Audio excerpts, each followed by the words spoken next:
Good morning and welcome to TCS Student News. I'm your host, Sara. And I'm your co-host, Sean. Let's get started. On Monday, scientists had a breakthrough with Huntington's disease. This disease is an inherited neurodegenerative disorder in which nerve cells in the brain are damaged, causing uncontrolled movements, changes in behavior and emotions, and altered cognition. The disease typically begins affecting people between the ages of 30 to 50 years old and gets progressively worse over time. An estimated 30,000 Americans are living with the disease, and a future 25,000 are at risk. The mutant form of the protein accumulates and binds together to become toxic to certain brain cells, eventually killing them. The new drug that was discovered consists of a single strand of DNA that targets genetic material within brain cells, called mRNA, that helps translate genes into the correct proteins. You know, it's amazing how far we have come in gene therapy. Next up, we will talk about the attacks that frightened many people in New York City. On Monday, a man wearing a homemade pipe bomb set off the explosive that injured 5 people. The location of this incident happened in a walkway below the Port Authority bus terminal. The suspect, identified as 27-year-old Agid Allah, pledged allegiance to ISIS and said he acted in response to Israeli actions in the Gaza Strip. He is of Bangladeshi descent and lives in Brooklyn, where Allah came to the United States in 2011 on an F-43 family immigrant visa. Officials say that Allah used 2 devices, one which had not been identified, but the other one as a foot-long pipe that contained black powder, a battery, wiring, nails, and screws. The explosive chemical ignited in the pipe, but the pipe itself did not explode, which lessened the impact of the blast. Allah is at Bellevue Hospital, where he is being treated for lacerations and burns to his hands and abdomen. The 5 affected people were treated for minor injuries in area hospitals. Man, I feel bad for those people who were there when this attack happened. Hey Sean, what do you think about sexual discrimination based upon sexual orientation?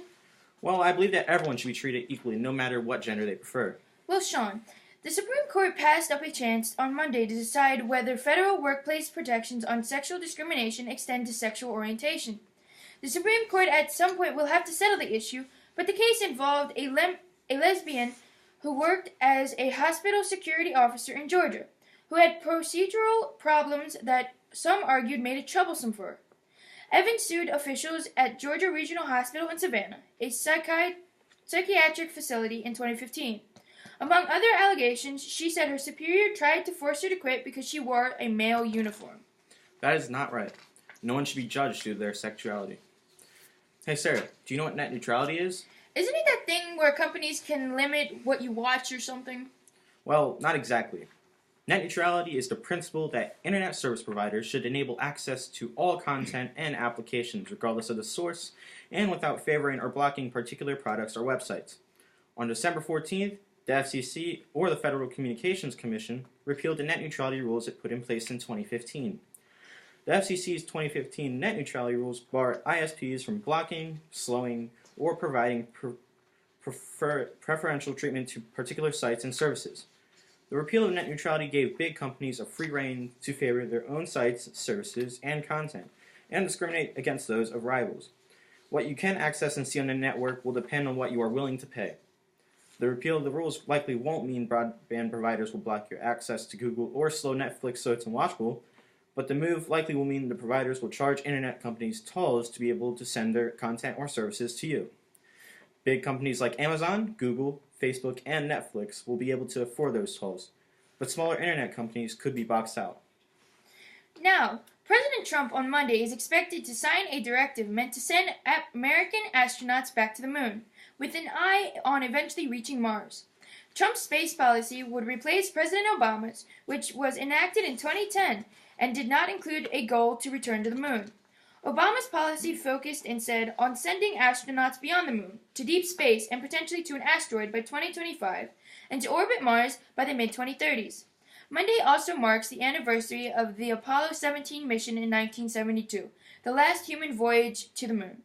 Hey Sean, would you ever go to Mars or the moon if you could? Would I? Of course. And now for some TCS news. On Sunday, some students, staff, and others came together to make the school more jolly by decorating classrooms with colorful lights, Christmas trees, and other Christmas decorations. We would like to thank them for their hard work and for making the school look wonderful for the holiday open house this Friday. We encourage everyone to come join us Friday afternoon around 5 p.m. for some hors d'oeuvres, holiday celebration, relaxation, and fun. Now, we at TCS want to formally thank the Hopkins students who helped throughout the first trimester of the school year.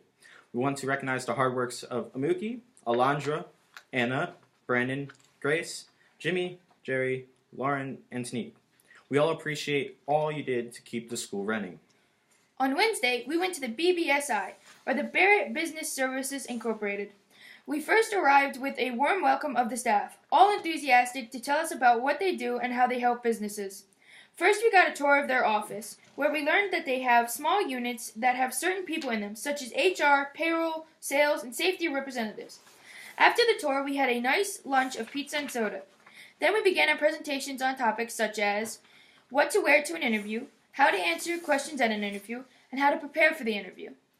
We then proceeded to have a very thoughtful conversation about the questions we had and what we liked about the company. We would like to thank all the staff of BBSI for having us in their office and for the lovely gifts they gave us. What did you take away from this experience, Sean?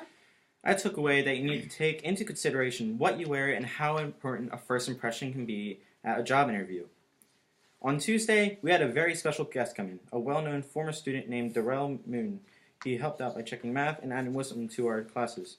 Thank you, Dyrrell, for joining us, and we hope to see you again very soon. Thursday morning, we had a very nice surprise in current events class. The children of GreenMount School came up and caroled outside the building. Thank you, GreenMount School, for the very nice surprise. Well, that wraps up another edition of TCS Student News. We hope you tune in next week.